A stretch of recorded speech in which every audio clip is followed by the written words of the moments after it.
તો કેન્દ્રીય નાણામંત્રી નિર્મલા સીતારમણે આજે દેશનું વચગાળાનું બજેટ રજૂ કર્યું। વચગાળાનું બજેટ હોવાથી લોકોની અપેક્ષા પણ ઓછી હતી અને કંઈક એવું બજેટ રજૂ થયું છે જેમાં કોઈ જ મોટી જાહેરાત જોવા નથી મળી। મધ્યમ વર્ગ નિરાશ થયો છે અને આ બજેટમાં ગરીબો માટે પણ નાની મોટી જાહેરાત થઈ છે। અપેક્ષા મુજબનું વચગાળાનું બજેટ, મોટી જાહેરાત નહીં, મધ્યમ વર્ગ નિરાશ।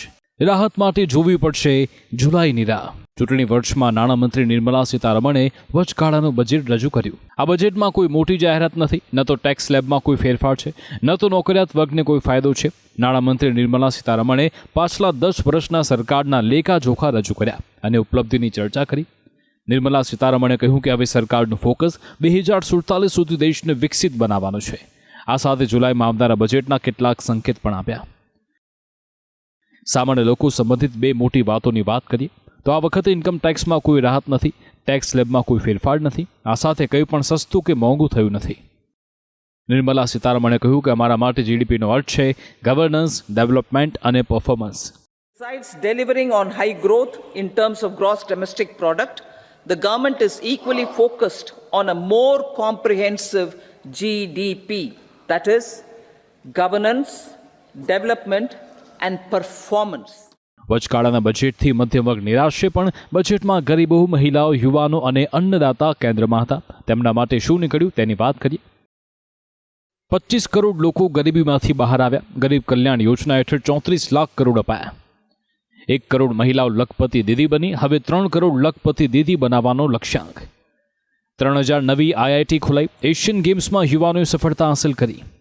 પીએમ કિસાન યોજના હેઠળ 11.8 કરોડ લોકોને આર્થિક મદદ મળી। સરકારના વચગાળાના બજેટ પર પ્રધાનમંત્રી મોદીએ કહ્યું કે આ દેશના ભવિષ્યના નિર્માણનું બજેટ છે। હવે સરકારનું ધ્યાન 2047 સુધી દેશને વિકસિત બનાવવાનું છે। ये बजट इंक्लूसिव और इनोवेटिव बजट है। इस बजट में कंटिन्यूटी का कॉन्फिडेंस है। ये बजट विकसित भारत के 4 स्तंभ युवा, गरीब, महिला और किसान सभी को एम्पावर करेगा। निर्मला जी का ये बजट देश के भविष्य के निर्माण का बजट है। इस बजट में 2047 के विकसित भारत की नींव को मजबूत करने की गारंटी है।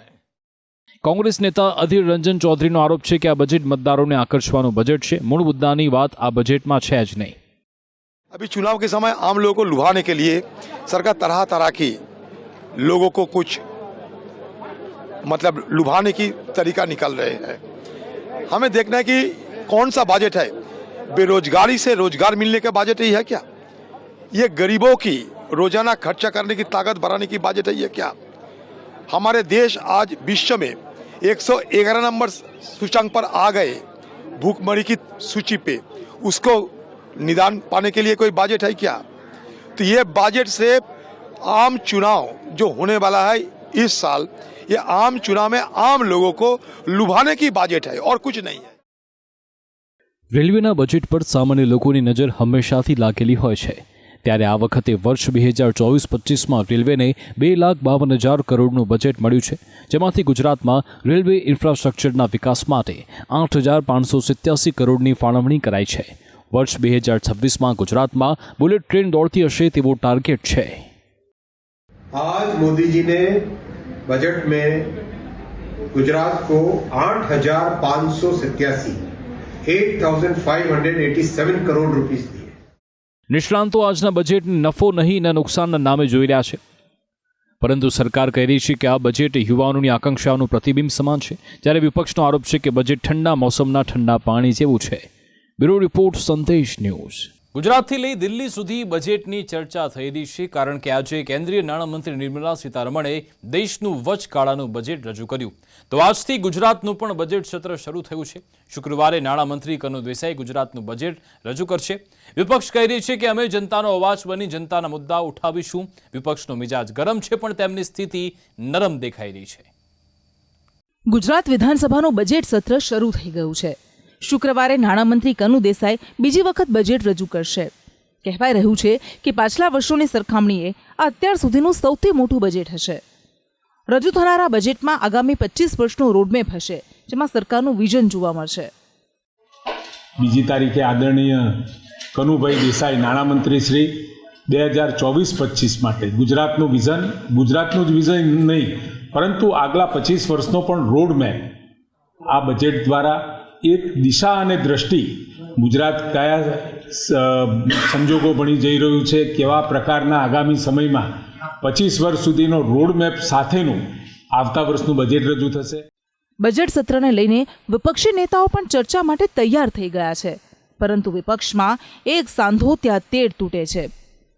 બજેટ સત્રમાં વિપક્ષી ધારાસભ્યો તૂટી રહ્યાની ચર્ચા છે, જેના પર કોંગ્રેસના સિનિયર નેતા શૈલેષ પરમાર કહી રહ્યા છે કે અફવાનું બજાર ગરમ છે, અમે એકજૂટ થઈને જનતાના સવાલો ઉઠાવીશું. જે રીતના મીડિયા માધ્યમોથી આ જાય છે અને આવે છે, જે જવાના હતા જે જતા રહ્યા છે અને જે રોકાવાના હતા બધા રોકાયા છે, માટે જે પણ અફવાઓનું જે બજાર ગરમ છે એમાં કોઈ તથ્ય નથી. સ્થિતિ એવી છે કે વિધાનસભામાં ગુજરાતના બજેટ પહેલા વિપક્ષી ધારાસભ્યોના તેવર ગરમ છે, પણ હાલત એ છે કે કોંગ્રેસના 2 અને આપના 1 ધારાસભ્યએ તો સત્ર પહેલા જ કેસરિયા રંગે રંગાવાનું નક્કી કરીને રાજીનામા ધરી દીધા છે અને હજુ પણ કેટલાક ધારાસભ્યો વંડી ઠેકવાની વેતરણમાં છે. એવામાં કોંગ્રેસ અને આપના થઈને 19 ધારાસભ્યો ગૃહમાં ભાજપના 156 સામે કેવી રીતે પોતાનો અવાજ ઉઠાવે છે, રાજ્યના વર્તમાન મુદ્દાઓ અને બજેટમાં સરકારી પટારામાંથી નીકળતા મુદ્દાઓને કેવી રીતે ઉઠાવે છે તેના પર નજર રહેશે. પણ મોંઘવારી, બેરોજગારી, ભ્રષ્ટાચાર સહિતના અનેક મુદ્દાઓ છે જે કોંગ્રેસ આ બજેટ સત્રની અંદર ઉઠાવીને પ્રજાની જે લાગણી છે એને પાછા આપવાની છે. મોંઘવારીની સામે જ્યારે સમગ્ર રાજ્ય ઝઝૂમી રહ્યું હોય ત્યારે અમારું સભ્ય સંખ્યા પણ ભલે ઓછું હોય પણ જે લોકોની સમસ્યા છે એ પૂરી તાકાતથી કોંગ્રેસ પક્ષ રજૂ કરે. 15 ધારાસભ્યો અકબંધ રહીને વિધાનસભાનું જે આ બજેટ સત્ર છે એ સત્રની અંદર રાજ્યના જે અનેક મુદ્દાઓ છે એ મુદ્દાઓની અમે ધારદાર અને જોરદાર રજૂઆત કરીશું. અને ગુજરાતના ઉત્થાન માટે, ગુજરાતીઓના વિકાસ માટે, ગુજરાતને આગળ લઈ જવા માટે એક હેલ્ધી ચર્ચા થાય એ માટેની અપેક્ષા સરકાર પાસે આ વિધાનસભા સત્ર દરમિયાન. મુદ્દાઓ ઘણા સમયથી જેનું સોલ્યુશન ના થયું હોય એ તમામ મુદ્દાઓ અમે પ્રશ્નના રૂપમાં વિધાનસભામાં રજૂ કર્યા હોય ત્યારે દરરોજ પ્રશ્નોત્તરી કાળમાં પણ સરકારને જે મુદ્દાઓ છે એ મુદ્દે ધ્યાન દોરવામાં આવશે. આ જે વસ્તુઓ છે એ લોકો માટે, જે અમારા વિસ્તારના હોય કે સમગ્ર ગુજરાત માટે જે માગણીઓ કરે લોકો માટે કરવાની છે એ અમે લોકો કરવાના છે. હાલ તો 15મી વિધાનસભાના બજેટ સત્રને લઈને સરકારની તૈયારીઓ પૂર્ણ થઈ ગઈ છે. શુક્રવારે લાલ સુટકેસ લઈને નાણામંત્રી કનુ દેસાઈ વિધાનસભા પહોંચી જશે અને સરકારી પટારો ખુલશે. મળી રહેલા સંકેતો કહી રહ્યા છે કે આ બજેટ અત્યાર સુધીનું સૌથી મોટું બજેટ હશે. બીજી બાજુ વિપક્ષ જનતાના પ્રશ્નો ઉઠાવવા માટે અવાજ બુલંદ કરતી નજરે પડી રહી છે. ત્યારે 156 ધારાસભ્યો સામે વિપક્ષના 19 ધારાસભ્યોનો અવાજ કેટલો બુલંદ રહે છે તે તો સત્ર દરમિયાન માલુમ પડશે. બ્યુરો રિપોર્ટ, સંદેશ ન્યૂઝ. હવે વાત ગુજરાતની રાજનીતિમાં ખળભળાટ મચાવનારા સમાચારની. આપના ધારાસભ્ય ચેતર વસાવા આખરે જેલમાંથી બહાર આવી ગયા. જેલવાસ બાદ પણ ચેતરના તેવર વધુ તીખા જોવા મળ્યા. સાથે રાજકીય ગલિયારોમાં ચર્ચા છે કે ચેતરની જેલ મુક્તિ આવનારા સમયમાં ગુજરાતમાં લોકસભાનું રાજકીય ગણિત બગાડી શકે છે. આખરે ચૈતર વસાવા જેલ મુક્ત. ચૈતરનો શરતી જામીન પર છુટકારો. જેલમાંથી બહાર આવી ભર્યો હુંકાર. ભલે જેલ કરતા વધારે તાકાતથી લડીશું. ભલે અમને જેલ કરી છે પણ વધારે તાકાતથી અમે ભાજપ સામે લડવાના છે. નર્મદા ડેડિયાપાડાના આમ આદમી પાર્ટીના ધારાસભ્ય ચૈતર વસાવા આખરે જેલની બહાર આવી ગયા છે. અંદાજિત 50 દિવસ જેટલા સમય વીત્યા બાદ તેમને શરતી જામીન પર છુટકારો થયો છે. જેલમાંથી છૂટતા તેમના સમર્થકોએ તેમનું ભવ્ય સ્વાગત કર્યું હતું. ચૈતર વસાવાને કોર્ટે 1 લાખ રૂપિયાના બોન્ડ પર શરતી જામીન આપ્યા છે. જેના શરતી જામીનની જો વાત કરીએ તો જ્યાં સુધી કેસ ચાલે ત્યાં સુધી ચૈતર વસાવાને નર્મદા અને ભરૂચની બહાર રહેવું પડશે. ચૈતર વસાવાએ જેલની બહાર આવવાની સાથે જ હુંકાર ભર્યો છે કે ભલેને મને જેલમાં પૂરી દો, અમે વધુ તાકાતથી લડીશું. મને અને મારા પરિવારને રાજકીય ષડયંત્ર અંતર્ગત અમને ફસાવવામાં આવ્યા હતા અને છેલ્લા 3 મહિનાથી મારા ધર્મપત્ની શકુંતલા અહીંયા જેલમાં છે અને મને જ્યારે નામદાર કોર્ટે સેશન કોર્ટે જામીન આપ્યા છે અને શરતી જામીન આપ્યા છે અમે એમને આવકારીએ છીએ અને આ શરતો કાઢવા માટે આવનાર દિવસોમાં આગળની હાઈકોર્ટની અપીલ પણ અમે કરીશું. ભલે અમને જેલ કરી છે પણ વધારે તાકાતથી અમે ભાજપ સામે લડવાના છે. ચૈતર વસાવાના સમર્થનમાં આપ નેતા યુવરાજસિંહ કહી રહ્યા છે કે અમે તમામ મુદ્દાઓ વિધાનસભા બજેટ સત્રમાં ઉઠાવીશું. 40 દિવસની અંદર જે એનો જેલવાસ હતો, જેનો વનવાસ હતો, એ દરમિયાન જેટલા પણ ઘટનાક્રમો બન્યા છે એ ઘટનાક્રમો અને વર્તમાનના જે યુવાનોના રોજગારીના અને શિક્ષણના જે મુદ્દાઓ છે તેનાથી સભાન કરવા માટે, તેનાથી જાગૃત કરવા માટે અમે એમને મળવાના છીએ અને વર્તમાનના તમામ મુદ્દાઓ આવતીકાલે જ્યારે વિધાનસભા ક્ષેત્રનું બજેટ સત્ર જ્યારે મળવા જઈ રહ્યું છે ત્યારે આ બજેટમાં તમામ જે મુદ્દાઓ છે ઉઠાવે એના માટેના પ્રયોગ. ચૈતર વસાવાની સામે થયેલી કાર્યવાહી મુદ્દે કોંગ્રેસની પ્રતિક્રિયા પણ સામે આવી છે. અર્જુન મોઢવાડિયા કહી રહ્યા છે કે સરકારની દમન કરતી નીતિની સામે અમે અવાજ ઉઠાવતા રહીશું. જે પ્લેટફોર્મ ઉપર તક મળશે એ પ્લેટફોર્મ ઉપર અમે એનો અવાજ ઉઠાવતા રહીશું અને અહીંયા નહીં આખા દેશમાં આ પ્રકારે એક સરકારની જે એજન્સીઓ છે, ખાસ કરીને ઈડી, સીબીઆઈ, પોલીસ કે પછી બીજી એજન્સીઓ, એ સરકારનો હાથો બનીને વિપક્ષ ઉપર દમન કરવાનું જે કામ કરી રહી છે એની સામે અમે અવાજ ઉઠાવીશું. જોકે કોંગ્રેસ અને આપના ગઠબંધન વચ્ચે લોકસભાની સીટ વહેંચણીને લઈ અને પેચ હજુએ ફસાયેલો છે. કોંગ્રેસ ભરૂચ લોકસભા બેઠક માટે મુમતાઝ પટેલના નામની વિચારણા કરી રહી છે, પણ જાહેરાત થાય તે પહેલાં જ આમ આદમી પાર્ટીએ ચૈતરનું નામ જાહેર કરી દીધું છે. કોંગ્રેસનો આરોપ એવો છે કે ગઠબંધન પાર્ટી હોવા છતાં પણ અમારી સાથે ચર્ચા નથી કરાઈ. પરંતુ ગુજરાતમાં લોકસભા પહેલાં ચૈતર વસાવા આટલા ચર્ચામાં કેમ છે? લોકસભામાં ભાજપે 3જી વખત હેટ્રિક મારવાનો દાવો કર્યો છે. ભાજપની જીતમાં કોઈ રોડા નાખનારું હોય તો તે છે ચૈતર વસાવા. કારણ કે રાજકીય બેડામાં ચર્ચા છે કે ચૈતર વસાવા વિપક્ષનો એકમાત્ર ચહેરો છે જે ભાજપને ટક્કર આપી શકે છે. કારણ કે બીટીપીનો હાથ છોડ્યા બાદ ચૈતરે પોતાના દમે નવી સવી આવેલી આમ આદમી પાર્ટીમાં પોતાની મજબૂત જગ્યા બનાવી છે અને એટલા માટે ચૈતર વસાવા જો લોકસભા લડે તો ભાજપનું લોકસભાનું ગણિત બગડી શકે છે.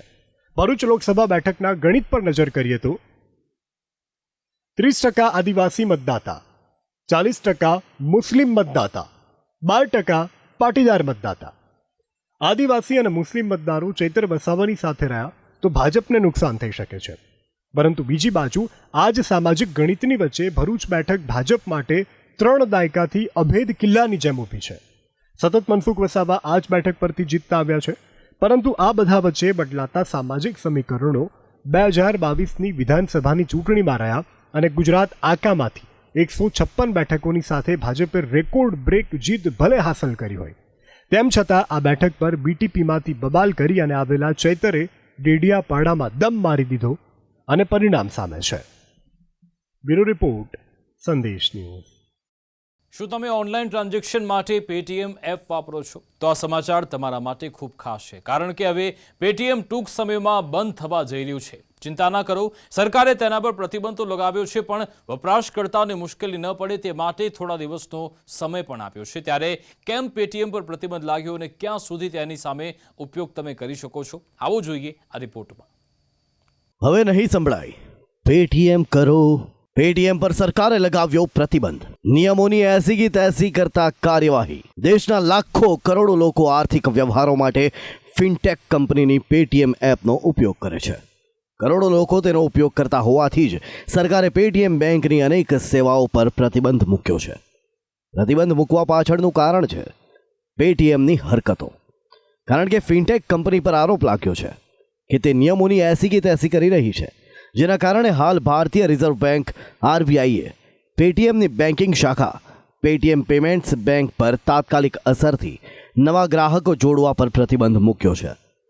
નિયમોનું પાલન ન કરવા બદલ બેન્કિંગ રેગ્યુલેશન એક્ટ હેઠળ પેટીએમ પેમેન્ટ્સ બેંક વિરુદ્ધ આ કાર્યવાહી કરવામાં આવી છે. આ સાથે 29 ફેબ્રુઆરી પછી વર્તમાન ગ્રાહકોના ખાતામાં રકમ ઉમેરવાનું બંધ કરવાનો આદેશ આપ્યો છે. એટલે કે આ આદેશ પછી પેટીએમ બેંકમાં કોઈ ક્રેડિટ ડિપોઝિટ ટ્રાન્ઝેક્શન થશે નહીં.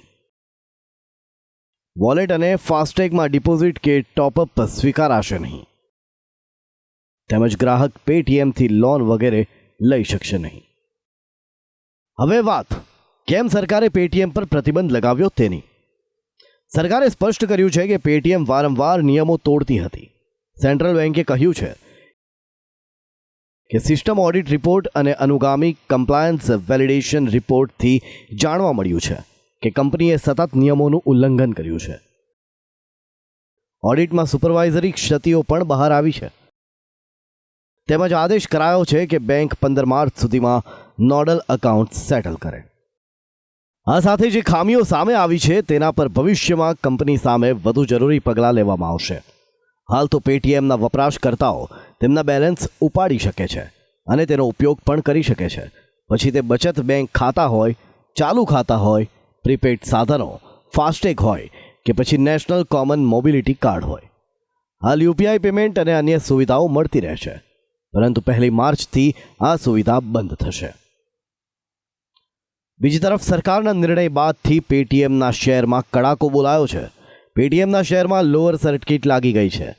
રોકાણકારોને મોટું નુકસાન થઈ રહ્યું છે. હાલ તો પેટીએમના વપરાશકર્તાઓ 29 ફેબ્રુઆરી સુધી તેની સેવાઓનો ઉપયોગ કરી શકશે, પરંતુ ત્યારબાદ નહીં. જેના કારણે પેટીએમના વપરાશકર્તાઓ બીજી વૈકલ્પિક એપ્લિકેશન પર સ્વિચ થઈ રહ્યા છે. બ્યુરો રિપોર્ટ, સંદેશ ન્યૂઝ.